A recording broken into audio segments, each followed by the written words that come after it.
Binitbit ng mga operatiba ni MPD Station 7 Commander Police Lieutenant Colonel Norman Patnaan ang isang lalaki na salarin sa pagtangay sa isang nakaparadang motorsiklo sa kahabaan ng Juan Luna Street sa Tondo, Manila.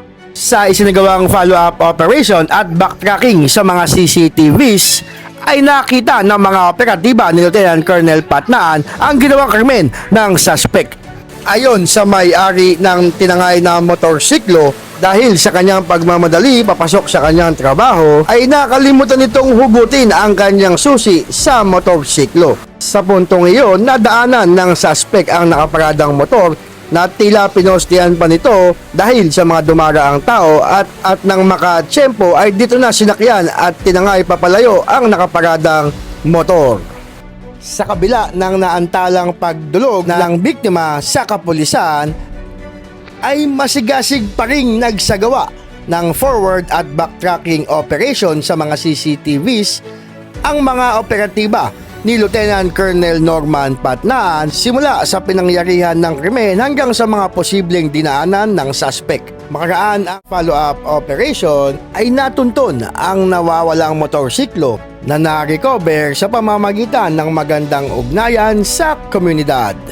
Nang ma-recover ang motorsiklo ay tinanggal na ang plate number nito at napag-alaman ni Police Lieutenant Colonel Patnaan na ang motor ay iniaalok at ibinebenta na ng suspect. Na-recover din sa salarin ang kanyang damit at gamit nang maganap ang krimen.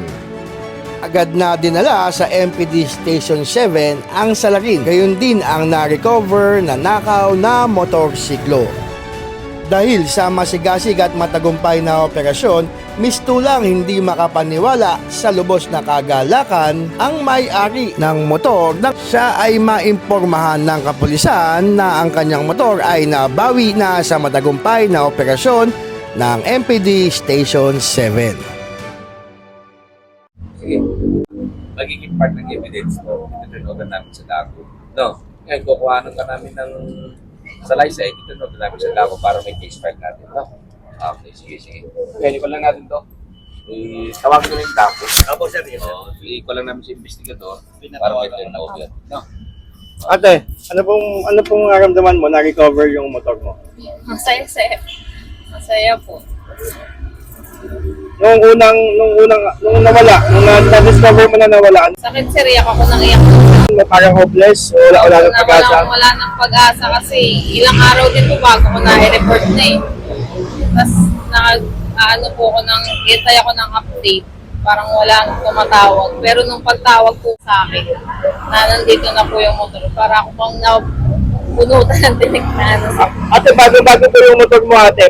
Pang pinangpapasok ko po sa trabaho, sir. So sobrang halaga po nito sa'yo.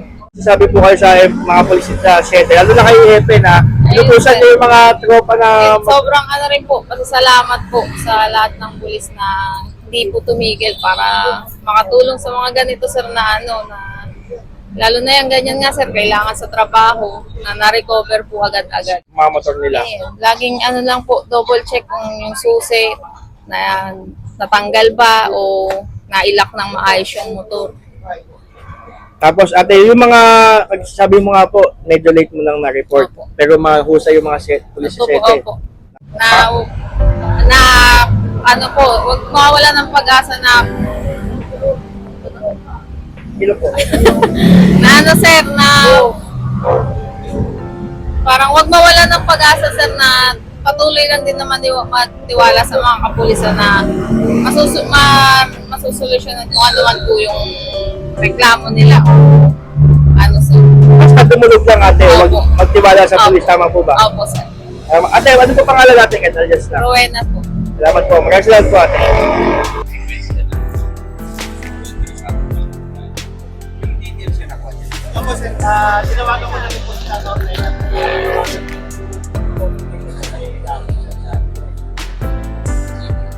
Ay, pa rin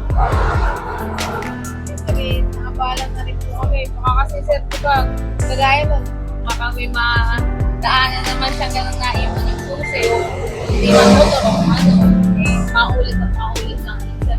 I-update na lang natin. Yes, no? sir. Yes. Oo. Iiwan ko na din. Tabi na lang kami dito na no? Sige, sige. Sige, Sige, sige. kumamaya yung number ko. Sir, short lang, sir. Sa mga ganitong insidente po yun, no, dumulog lang po ako sa Police Station 7. No. Kami mga policeman ready ho magtrabaho. Nandito lang ho kami sa serbisyo. Thank you very much, sir. Salamat po. Congrats.